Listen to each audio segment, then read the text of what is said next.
Fala galera, beleza? Aqui é o Marcos e hoje vamos falar sobre o Kraken.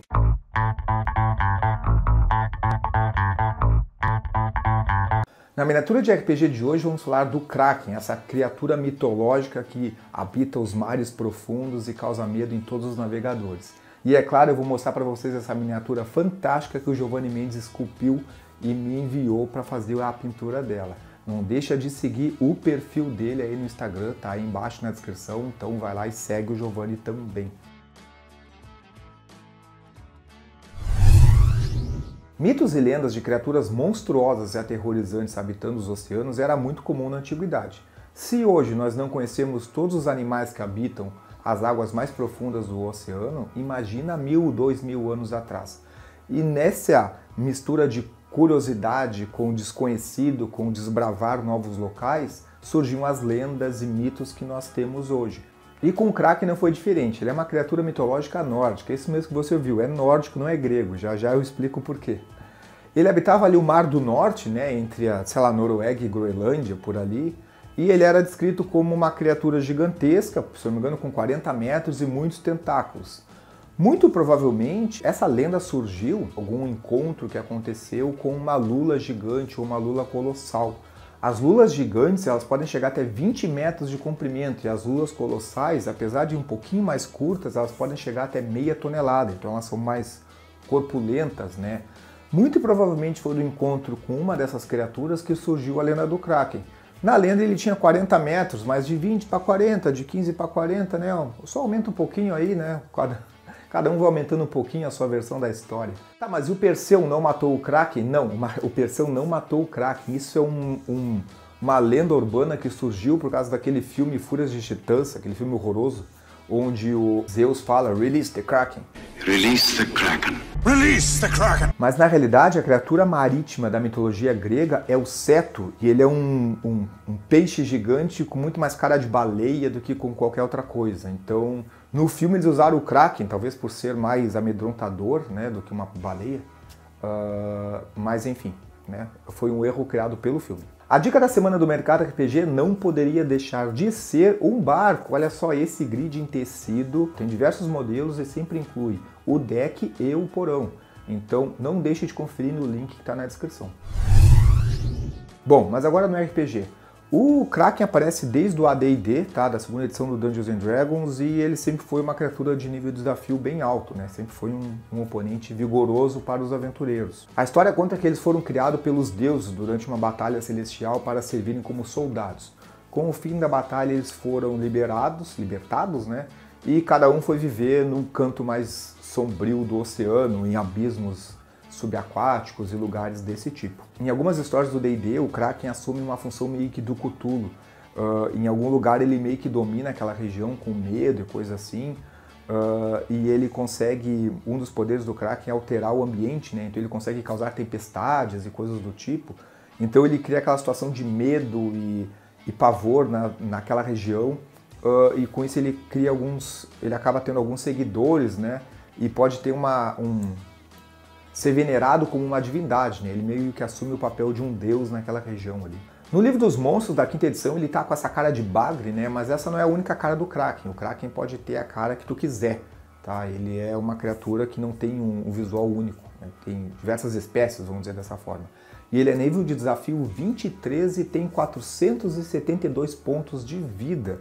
E uma coisa interessante é que ele tem a característica de arma de cerco, porque sempre que ele ataca um objeto ele causa o dobro de dano. Então ele é muito bom para usar para afundar um navio e coisas do tipo, né? Eu vou colocar a ficha do Kraken no blog lá do Pato Amarelo, tá? Então está aqui embaixo o link para vocês acompanharem direitinho a estatística dele. Mas bem resumindo, os ataques dele são brutais. Ele tem 3 ataques com tentáculos por turno, que tem mais 17 para acertar e causam 3d6 mais 10 pontos de dano. Então 3 ataques de 3d6 mais 10 é um monte. Ele ainda pode dar uma mordida que causa 3d8 mais 10 danos também. E ele ainda tem 3 ações lendárias que ele pode executar ao final do turno dos adversários, que são arremessar, e aí o dano é por queda, igual a regra de dano por queda normal. Tempestade de raios, que ele pode soltar até 3 raios em uma única criatura ou em 3 alvos diferentes, né? que causam 4 de 10 pontos de dano elétrico, e ele ainda pode soltar aquela tinta venenosa na água. Então, além de deixar a água toda preta, ele causa, ela dá dano de veneno, né? Além, é claro, que ele consegue modificar o tempo, trazer tempestades e fechar o clima, assim. Então é legal na história tu já incluir que você for entrando numa tempestade e entraram nas nuvens e coisas desse tipo. Use o ambiente a seu favor. E essa modificação do clima que o Kraken causa é muito importante porque no covil do Kraken ainda existem 3 ações: correntezas que podem empurrar os aventureiros, vulnerabilidade a dano elétrico e dano elétrico. O covil do Kraken causa 3d6 de dano elétrico nos aventureiros. Então por isso que a descrição da entrar no covil do Kraken com tempestades e nuvens baixas e uma neblina, coisas do tipo, além de causar aquele efeito de mistério, né, de terror, ajuda a construir o fato de que o terreno está dando dano também. Mas se não fosse o suficiente ele ter um dano brutal e o covil dele causar dano, o Kraken ainda pode invocar elementais de água e criaturas marinhas, como tubarões e polvos e coisas do tipo, para lutar ao lado dele. Então o nível de desafio só aumenta, né? Tu pode colocar um Kraken robusto, e o cenário dando dano, e ainda tem um tubarão atacando e aquela loucura toda. Imagina o Kraken afunda o navio, os jogadores estão nadando e tem um monte de tubarão perseguindo eles, né? Então, meio que não tem limite, assim, qualquer nível de desafio dos aventureiros, tu consegue tornar, ainda assim, o desafio de enfrentar o Kraken difícil, né? Mesmo que os aventureiros tenham grande chance de vencer o Kraken, tu consegue deixar eles bem nerfadinhos, assim, de repente, antes de desembarcar na ilha misteriosa que eles estão procurando. Tá, beleza, agora vamos dar uma olhada nessa miniatura fantástica que o Giovanni esculpiu.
A miniatura oficial do Kraken para o D&D é esse Kraken que tem 2 braços. Eu acho ele bem bizarro e bem esquisito, eu não gosto muito dele. Eu prefiro esse Kraken que o Giovanni fez, que tem essa cara de polvo, eu acho bem mais bacana. Bom, agora que já temos as estatísticas do Kraken e essa miniatura fantástica que o Giovanni fez, vamos pensar num gancho de aventura para usar ele, hein? Eu imagino dessa forma: existe um local lá no mapa que ninguém vai, os marinheiros têm medo, os navegadores evitam e dizem que quem foi nunca mais voltou. Mas reza a lenda que lá existia uma civilização muito rica e que ela foi devastada, mas o tesouro dela ainda está lá. E aí o tesouro tu pode inventar, pode ser ouro, pode ser armas mágicas, pode ser um item mágico muito importante. Só que para chegar lá, dizem que uma criatura monstruosa marinha protege o local. E aí, será que os aventureiros vão querer embarcar nessa aventura? Vão querer pagar para ver se eles chegam até a misteriosa ilha envolta em neblina e tempestade? E vocês, o que acharam do Kraken? Gostaram dessa miniatura que o Giovanni fez? Coloque aí nos comentários. E é claro, não deixem de dar um like no vídeo, se inscrever no canal e compartilhar com os amigos. Falou!